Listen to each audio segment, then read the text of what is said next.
Ma'am చాలా మంది ఈ ఐవీఎఫ్ ట్రీట్మెంట్స్ గురించి విన్న వాళ్ళు సెలబ్రిటీస్ చెప్తూ ఉన్న మాటలు విన్నప్పుడు లైక్ స్పోర్ట్స్లో ఉన్నారు, లైక్ వాళ్ళకి స్పోర్ట్స్ అనేవి కొన్ని ఇయర్స్గా కంటిన్యూస్ ప్రాసెస్ ఉంటుంది, వాళ్ళు ఎగ్ ఫ్రీజింగ్ చేసుకోవాల్సిన పరిస్థితి.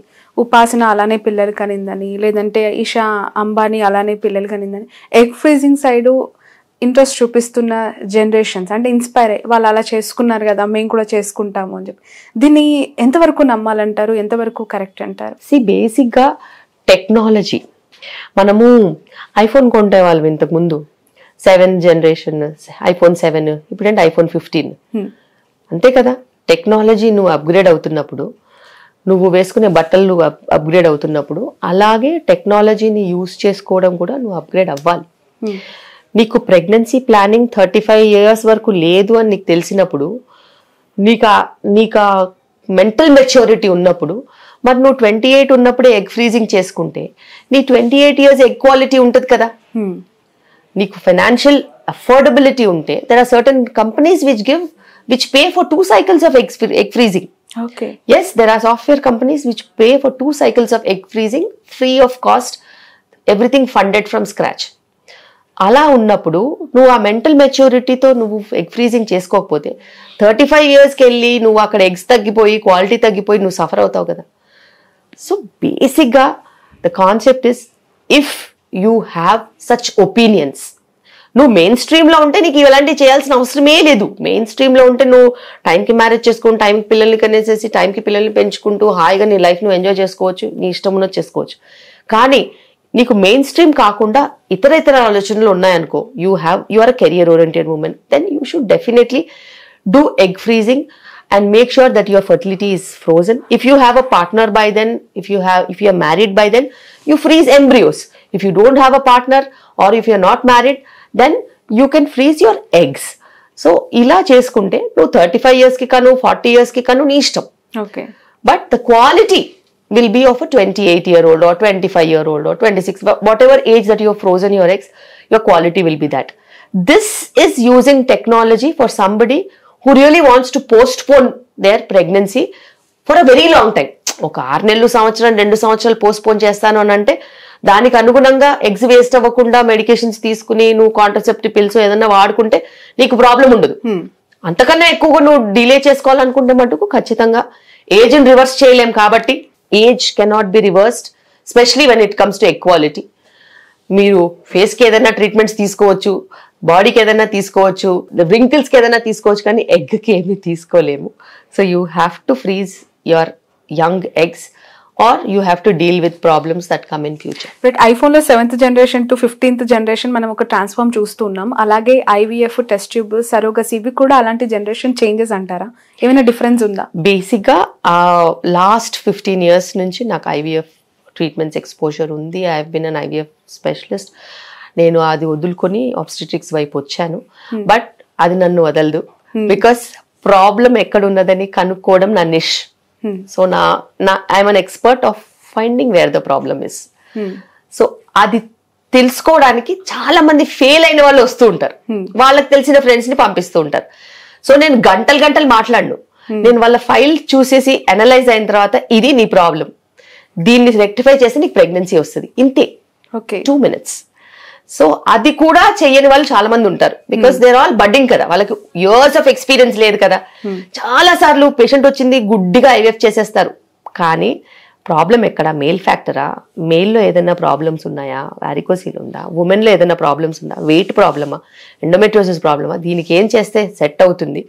ఇవి రెండు ఎందుకు కలవట్లేదు, ఎందుకు ప్రెగ్నెన్సీ రావట్లేదు అని కనుక్కోవాలి. అది కనుక్కుని అది బ్రేక్ చేసామనుకో, దానికి కొన్ని టెస్ట్లు ఉంటాయి.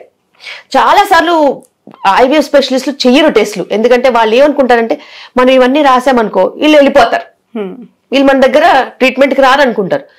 నాకు ఆ పని లేదు, నేను ఐవీఎఫ్ సెంటర్ పెట్టుకోలేదు.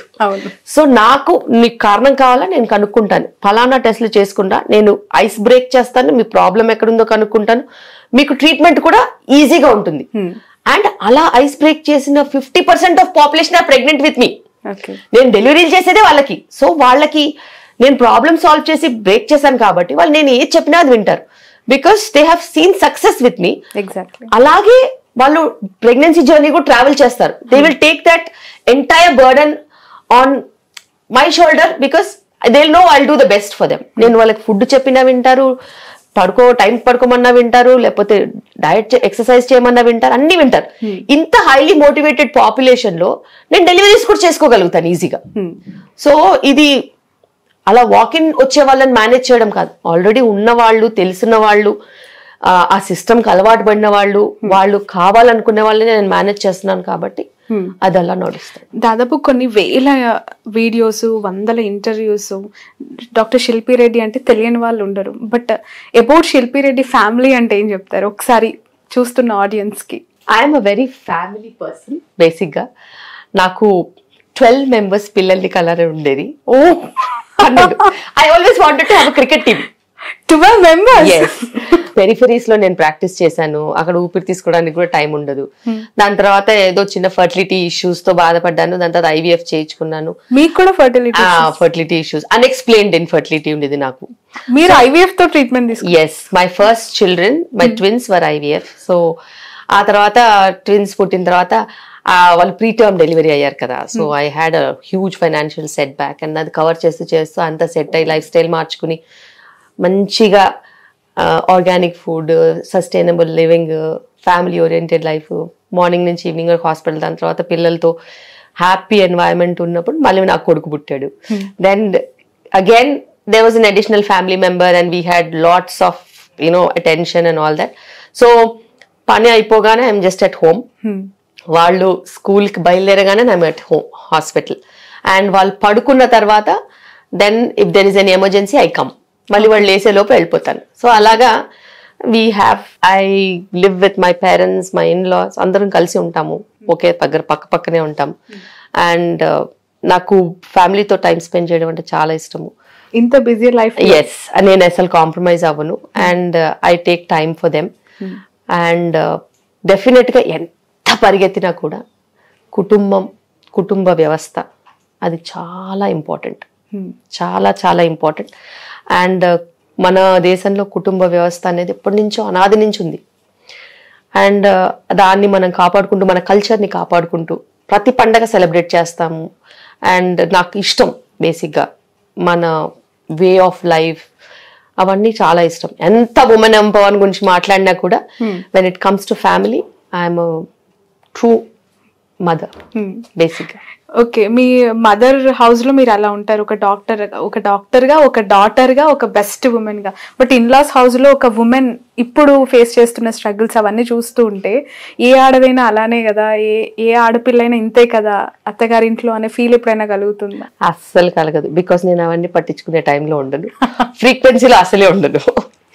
బేసిక్ గా when everybody is busy, my mom is busy with her husband and my children, my mother-in-law is busy with the house, I am busy with the hospital, my children are busy with education and their play and all that. ఎక్కడ ఎవరు space లో వాళ్ళు enter అవ్వం. So ఎవరి comfort zone లో వాళ్ళు ఉంటాం. And that is how it is. నేను వెళ్ళి వేరే వాళ్ళ స్పేస్ లో గెలికితే వాళ్ళు నా స్పేస్ లో గెలుగుతారు, నేను ఎవరి స్పేస్ లో గెలకను. వాట్ అబౌట్ ఫ్రీ టైమ్ లో ఎప్పుడైనా ఖాళీ సమయం, సినిమాలు, షికార్లు? ఎస్, నేను ఐ లవ్ మూవీస్.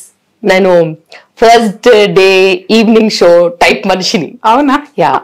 సో అట్లాంటి చిన్న చిన్నవి హ్యాబిట్స్ ఉన్నాయి నాకు. సో మూవీ రిలీజ్ అయిందంటే సమ్ హౌ పేషెంట్స్ అందరిని చూసేసేసి ఈవినింగ్ షోకి పిల్లలు తీసుకొని పరిగెడతా. Okay. So and weekly 1 cheat day, 1 cheat meal అన్నట్టు మా పిల్లల్ని తీసుకొని సరదాగా బయటికి వెళ్ళి భోజనం చేస్తాము. I'm a foodie. అలాగే వంట చేస్తాను. మా ఇంట్లో అందరూ వి ఎక్స్ప్లోర్ ఫుడ్ బేసిక్ గా.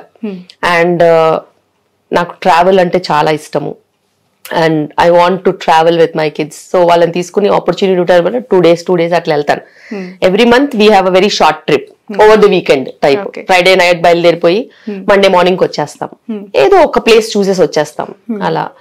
Because when you travel you explore, you learn about different cultures and there ways of living. And అది ఒక కొత్త లెర్నింగ్ అంతే. అది మనకు ప్రపంచము నేర్పిస్తుంది, పుస్తకాల్లో నేర్చుకోలేం. రైట్. ఎవరు మీ ఫేవరెట్ హీరో, హీరోయిన్? బేసిక్ గా I watch a lot of movies. So favourites అంటే ఏం లేదు. పిచ్చి మూవీకి కూడా వెళ్తా తెలుసా నేను, బికాస్ నాకు అనిపిస్తుంది పిచ్చి మూవీ అని తెలిసి కూడా సినిమా వెళ్తాను. Because movie industry they have spent crores of rupees on a single movie. ఊరికే మనము దాని ఏమంటారు రివ్యూస్, ఆ రివ్యూ ఈ రివ్యూ చూసి వెళ్ళకపోతే నిజంగా న్యాయం చేసినట్టు కాదు.